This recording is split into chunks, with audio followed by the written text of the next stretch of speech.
Hello, my name is Carl Stewart and I'm Global Brand Director for the Tomb Raider franchise in Crystal Dynamics.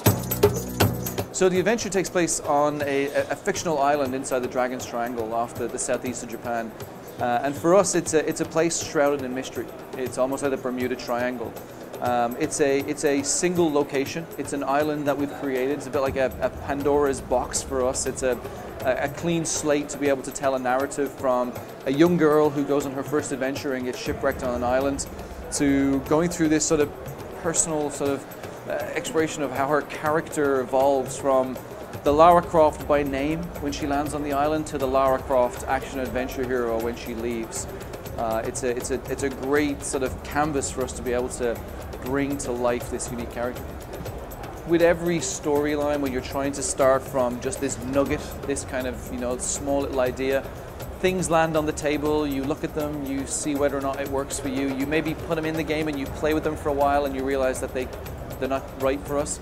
In some of our area explorations, and we talked about it a bit, was obviously there was a horse, and to us, the horse didn't work for us. It was something that we just pushed aside, but there was many other things that we just kind of discarded. I think at one stage we had a little girl that Lara would protect, who was also a survivor, and what we found was it sort of detracted from what we were trying to achieve, and that's bringing our character to life.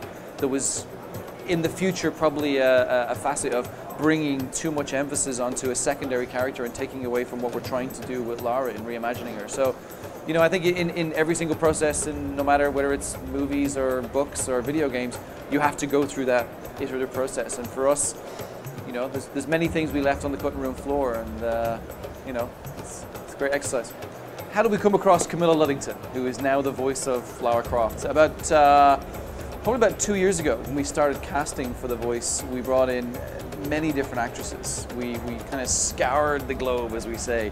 We went through many different agencies, and we were looking for a very particular voice. It had to be young, it had to have a range of emotions. It really had to bring a sort of a side to a character that we've never seen before. We had actually brought in 2 or 3 different girls, whittled it all the way down to these voices, and eventually we ended up with Camilla at the very early stages. Camilla, voiced some of our what we class as vertical slice internally, and as we were playing the vertical slice, she was bringing something very unique to the character, and just doing due diligence, we said, right, well, before we finally commit, let's make sure we do one final search. So we went out, and I stayed up so late at night with many of the other team, listening to many performances coming in from all around the world, and the thing we actually came across was we kept referencing back to Camilla. We kept listening to voices and saying, well, it's not as good as Camilla's voice, she does that role. And before we knew it, we were like, I think we found her. I think we have the girl. So she's been on the project now for, I suppose, between 18 months to 2 years, and she's done a phenomenal job. She's grown into the character from the first time bringing her on when she didn't even know who she was playing. She was just some fake girl, and we were getting her to read some lines. She started to get a little bit more attached to Lara and the story, and evolved with the script as we've gone through those iterations. And she brings a very unique perspective to the character.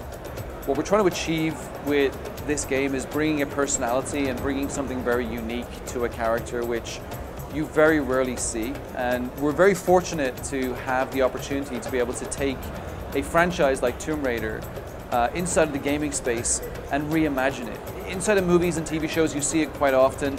It's something which people understand, but inside of video games, what we've tried to sort of communicate is that we have this unique opportunity to be able to take a franchise that's been around since 1996, very early days of video games in the scene.